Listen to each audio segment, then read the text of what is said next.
Today we'll start with the research methodology, hypothesis testing.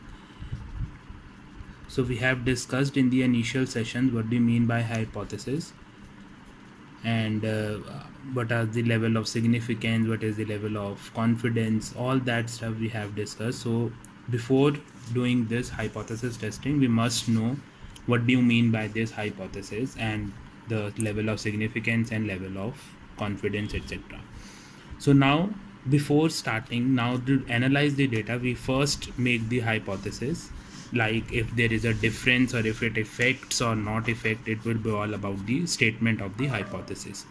So now we have to analyze it. For that, we have to have made two categories of the data analysis based on the distribution of the data. So it comes under two categories. One is the parametric test, and the second category is non-parametric test. So these two tests will apply in the different situations. So preferably we'll try to have parametric tests because they are more accurate as in the results as compared to the non-parametric test. So parametric test is there is a separate conditions where we can apply these tests and the non-parametric test. So parametric test applies in the condition when the data or the measurement scales. We have done the measurement scales initially. If the data is in the interval or the ratio scale, we'll apply parametric test. But if the data is in our nominal scale, can apply non-parametric test. So in nominal scale data, we cannot apply parametric, but we have to apply the nominal. In nominal, we have to apply the non-parametric test, and in case of interval or ratio scale, we can have a parametric test. Second condition of parametric test is the data must be normal in condition. So the data must satisfy normality. And normality means, as we have discussed in the initial chapters also, normality means the data which satisfies this curve, which means the mean is at the center and it is symmetrical about this particular axis and it is a bell-shaped curve. So any data which comprises of this bell-shaped curve can apply it with the parametric test. And I am again telling the same thing, like the parametric tests are more accurate as compared to the non-parametric test. But there is an equivalent test available in the parametric and the non-parametric situation. So in parametric, the test comes, now the various test comes in the parametric. The first one is Z test. The second one is your T test. The third is your F test, which is none other than called as ANOVA, which is analysis of variance. So now we'll discuss these three tests one by one, and then we will describe the non-parametric in the other details. Now again, these all the tests, Z test, T test and F test, will apply in the case of where the data is interval or ratio and the data must satisfy the normality condition. So there must be some difference in these three tests also. So we'll now try to explain that what is the difference between the T test, Z test and F test. So Z test and T test, first we understand the difference between these two. These two tests forms to be a similar in nature as they are both in the parametric conditions, plus both the tests are work on either the univariate analysis or a bivariate analysis. Univariate analysis means we have to analyze a particular data for a single variable. In this, there will be no other variables are involved. Suppose we want to make the measurement on the height of the students. So there will be only single variable involved, that is the height, and we have to analyze on that variable only. So that is a case of univariate. The name itself says uni means unit, derived from the word unit one. So univariate analysis means single variable, and bivariate analysis means two variables. So in bivariate analysis, only the two variables are involved like height and age of the maybe students and so on. So there will be two variables on which the analysis will be going on. So T and Z will work maximum up to bivariate analysis. For the multivariate means which have more than two variables now. So multivariate analysis cannot be done through Z and T test. For that, we have to move to ANOVA or F test, which is the ANOVA can be worked in the case when there will be more than two variables. Like if we have more than two variables, we have to switch on to ANOVA. We cannot do it on Z test or T test. Now comes what is that. So we'll take on ANOVA afterwards, but now we will discuss what is the difference between Z, where we can apply the Z test and where we can apply the T test. So the major confusion comes in this, the application of these two tests. So first, the Z test. Z test is applied first condition that the population variance is known to us. If the population variance is known, then we straight away apply the Z test. Then if population variance is not known,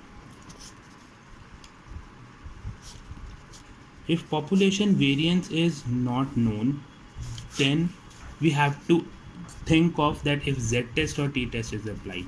If it is unknown and the second condition is the sample size is greater than 30, we'll apply Z test.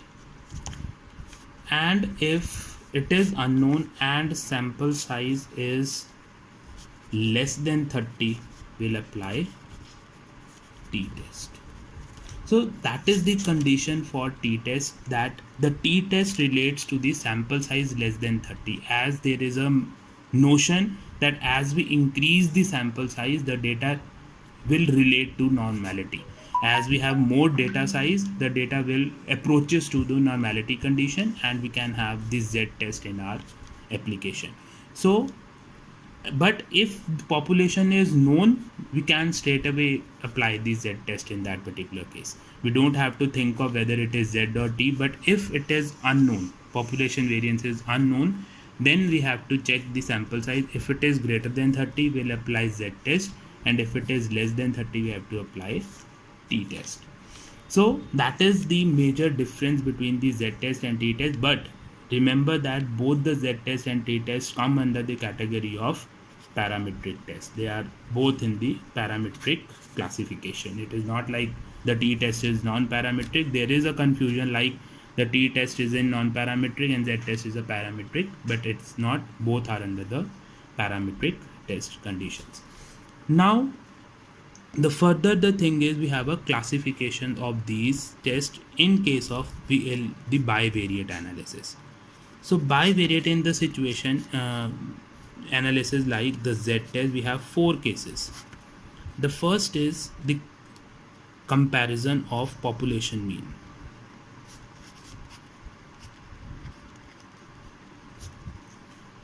Comparison of population mean. In this the case, for example, we have the sample mean. We have we'll take the example. We have a sample mean means the average weight of, we'll take the 20 cylinders, LPG cylinders, domestic cylinders. It will be like 14.25 kgs. This is the sample mean of 20 cylinders. We have taken the 20 cylinders and weigh each and every 20 cylinder and then give the average of the same. Suppose it comes out to be 15.25 kg, and we know the standard weight of the population, like the average weight of the general LPG cylinder of domestic is 14.2 kgs. So this is known to us that standard population is 14.2 and our sample comes out to be 15.25. Now we want to measure that if there is a significant difference between our sample mean and the population mean. So in that case, it is a case of one sample mean comparison, in which we have to compare our sample with the general population, and we are comparing the mean. So that's why it is a case of one sample mean. So this is the first case. Second case is two sample mean. Two sample mean means now we have to compare the two samples. Like the first will take the 20 domestic cylinders of maybe Indian oil, and then we'll take a 25 maybe cylinders of HP gas. So the average weight of this comes out to be 14.775 kgs, and for this suppose it comes out to be 15.15 kgs. Now we have to compare whether there is a significant difference in the weight of the cylinders between the Indian oil and HP gas. So there will be two samples now, and we have to compare the means of the both. So that's why it is a case of two sample mean. The third case comes out to be for proportions. Proportions means it is not the mean now. Proportions, the meaning of proportion means the quantity, like how much from how much. So that is your proportion. Like we'll take again the example, in a shopping mall there may be 120 customers or 1000 you can say customers, and from that 60 are the actual shoppers and the rest 60 are the window shoppers. So this is now not the mean. These are the number of individuals who are actually shopping it and who are only the window shoppers. So 120 and 60 are the numbers, not the mean. So it is a case of proportion. So we have to check in our analysis whether it is a case of mean or whether it is a case of proportion. So if it is a case of mean, we have to apply the one sample mean or the two sample mean, depending upon the situation, if we have to compare our sample with the population or we have to compare the two samples. But in case of proportion, these are the percentages or in the form of numbers, like how much individuals are doing that particular thing from the total. So that will be the proportion. And again, as we have identified it is a proportion, again there will be two cases, one sample proportion and two sample proportion. So one sample proportion means we have to compare our proportion with the population proportion. Again we'll take the example in the same sense, like in a journal. In journal situation, it is like 25% of the individuals are actual shoppers. It is prevailing condition in general in the population that 25% of the individuals are shoppers. Now I'll take my sample, like suppose I'll sit in a particular mall and then I'll see how many customers are carrying a bag. So there will be a counter involved in the exit of the gate, and we have seen that there will be total 120 customers exiting a particular mall at a particular time, and from that only 40 of the individuals are having a shopping bags with them. So then we can analyze that 40 out of 120, which means 33.33% are the shoppers. Now this is our sample proportion. Now we compare if this sample proportion is a significant difference from this 25% condition of general population, then it is a case of one sample proportion. Now two sample proportion is we have to compare two malls. Like in a city we have A mall and a B mall. Here we see that out of 120, 40 is actual shoppers, in the other maybe 150 and then 60 is the actual shoppers. So now we have to take the proportion for this. This is 40 by 120, 33.33%, and 60 by 150 comes out to be like maybe Y percent. So then we have to compare this. If X and Y percent are the significant difference in the shopping habits among the A mall and the B mall, then it is a case of a two sample proportion. But remember it, we have to first think if it is a proportion or a mean. If we compare the averages, it is a case of mean. If we compare the proportions, it is a case of proportions. Then if we compare our sample with population, it is one sample. If we compare the two samples, it is a two sample. So in this way, there will be four cases of the Z test: comparison of population mean, two sample mean, one sample proportion, and two sample proportion. So these are the four cases comes under the Z test, which we will discuss one by one in detail in the subsequent lecture. Then The comes the t-test. T-test has three parts. The Z has 4 components, but t-test has 3 components, which is similar to again Z-test, but with the same condition that if the sample size is less than 30, we apply T. If the sample size is greater than 30, we'll apply Z. So again, the first case is same, one sample test. Again, the same condition, like we have to compare our sample with the population, but here the case is now our sample is less than 30 size. So in this case, our sample is maybe the shares. If we'll take the share, I will take the prices of maybe 15 shares. And then we'll compare the average price of this 15 shares with the market. So it is a case of a one sample test. Then again the two sample or one sample mean or two sample mean, you can say. So one sample mean, two sample mean. Here again, one is we will take the 15 shares from NSE, National Stock Exchange, and suppose 14 shares from BSE, Bombay Stock Exchange. And now we can compare the average prices of these two shares, that if there's significant difference between the prices of shares of NSE or BSE. Again, because they are less than 30, both are less than 30, so we have to apply the t-test. So this is a case of two sample mean.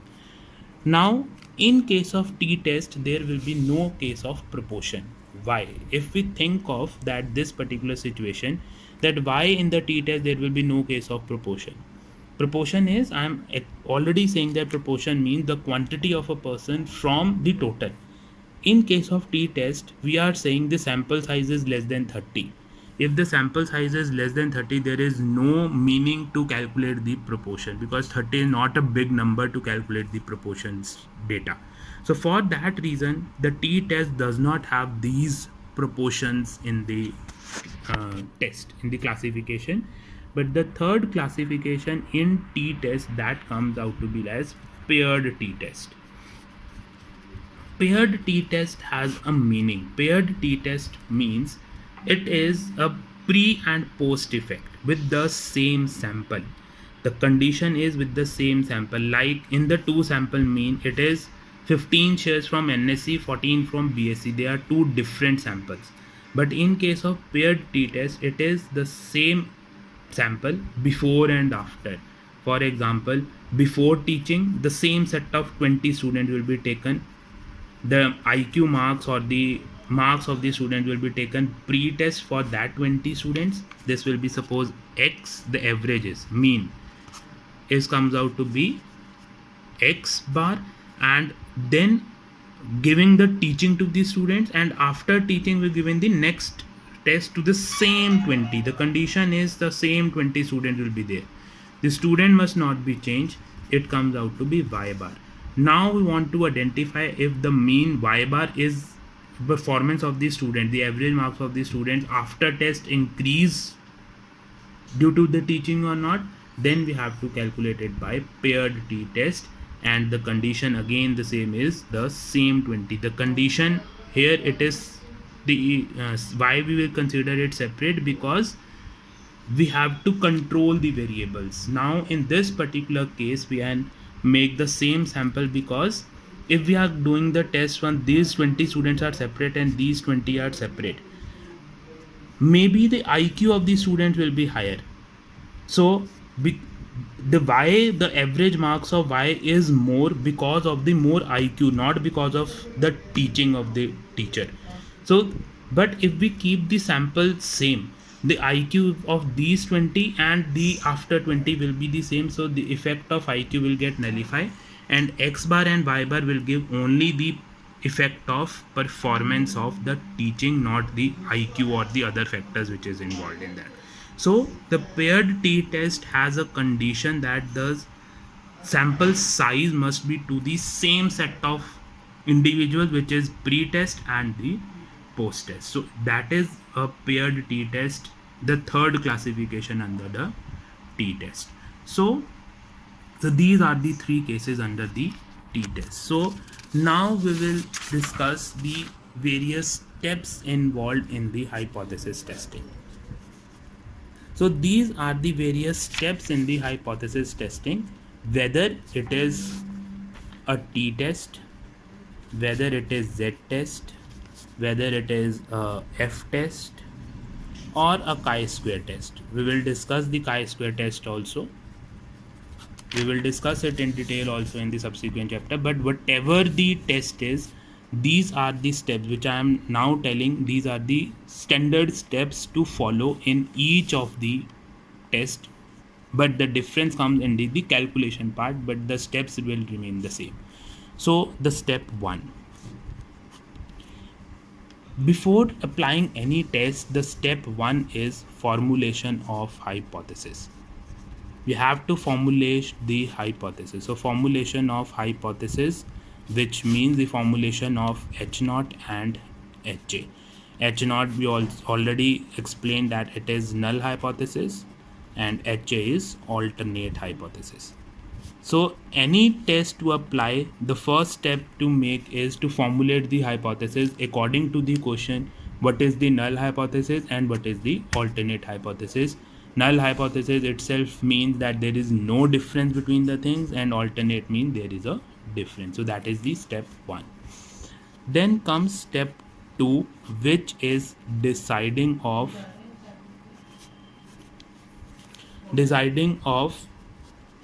one tail test and two tail test. This is again the important part in this decision of, or the deciding of one tail or the two tail test. One tail or two tail, that means if this is a particular normal distribution, this is known as a tail. So these particular graph has two tails. One is this, one is this. Tails mean the ending part of the curve. So this has the two tails. If we are considering it is two tail, means we'll take the example of the previous ones. The actual weight of the cylinder is equal to 14.2 kgs. Now if we want to know that if it is not equal to 14.2, means if it is less or if it is greater, both is a concern to me, then it is a two tail test, because 14.3 is also an issue to me, 14.1 is also an issue to me. So that becomes a two tail test. But if we suppose we have in another example, my teaching, suppose I'll take the example of a teaching. In teaching, I'm concerned with if after the teaching y is the result, x is the result before teaching. I'm only concerned with y is greater than x. I'm not concerned with that after my teaching the performance will get lowered down. I'm only concerned with if through my teaching the performance will increase or not. So I'm only concerned of only the greater, not of the less. So it is a case of only a one tail test. It is not a case of two tail. So that tail is, we have to decide in our question, in our analysis, that if it is asking of only one tail or of the two tails. If we are concerned of both the directions, or if we have to concern with either greater or less, it is a case of one tail. If we have to consider the both the tails, it is a case of two tail test. And this probability distribution will decide the tail. Example again, will take 5% level of significance. 5% level of significance means, if you remember, if we recall the things, if this is the probability distribution, 5% means the level of significance means rejection region, and 95% means confidence region. So if it is two tail, 5% is divided into two tails. So 2.5% this side and 2.5% on the lower side of the tail. But if it is one tail test, then 5% is only at the one tail of the side. So that's why it is important to decide whether it is a one tail or two tail, to decide whether the 5% is on the one side of the tail, or if it is divided into the two sets, 2.5 and 2.5 on the both sides. So the step 2 is the decision of the one tail and two tail. Next comes then step 3 is calculate the calculated value of the statistic. Here statistic means z test, t test, f test, chi-square test, and so on. So we have to calculate the calculated value. So there will be like Z calculated, T calculated. So there is a particular set of formula for each. Like if it is a one sample Z test, there is a separate formula for one sample Z test. Two sample Z test has a different formula. Two sample proportion, one sample proportion. So all Z test criteria have the different formulas to apply. So for example, we will consider one example over here, and then we will discuss one by one. So Z calculated can be calculated by this formula. So this is the formula where X is the sample mean, mu is the population mean, sigma is the standard deviation, and n is the sample size. So it is a case of one sample mean, so that means this is our sample mean and comparison with the population mean. So mu is the population mean. So depending upon that, we calculate the Z calculated, and this Z calculated is our third step. So the calculated value of the Z of the statistic. Similarly, we can calculate the T calculated by the various different formula. For that we will discuss later on, but the thing is we have to calculate the calculated value of the statistic. Then step 4, then we calculate, in step 4 we calculate the table value of the statistic. We calculate the table value. Table value means for the Z test we'll see the Z tables under the required level of significance. So we have to check that at which level of significance we have to apply, which we have already discussed in the previous lecture, that how we decide the level of significance. If it is a maybe a hazardous product, so we have to be more accurate, so our level of significance may be 1%. If it can be tolerated to a higher level of significance, we may can check at 5% level of significance, and so on. So depending upon that, this table value of the Z can be calculated by seeing the area under the normal distribution curve.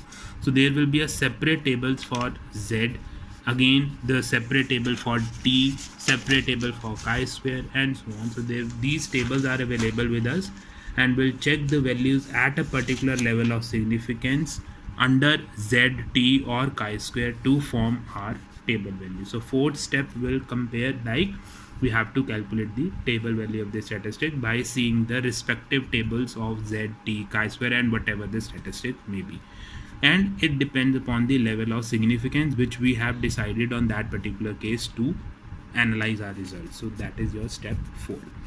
Then comes the step 5, which is the comparison, and this is the important step over here now. Comparison of table and calculated value.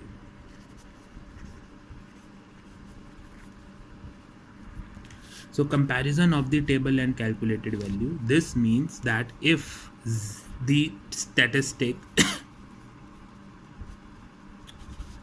if the statistic calculated value is greater than the table value, means this is the curve. If the calculated value is greater than the table value, this is the our acceptance region,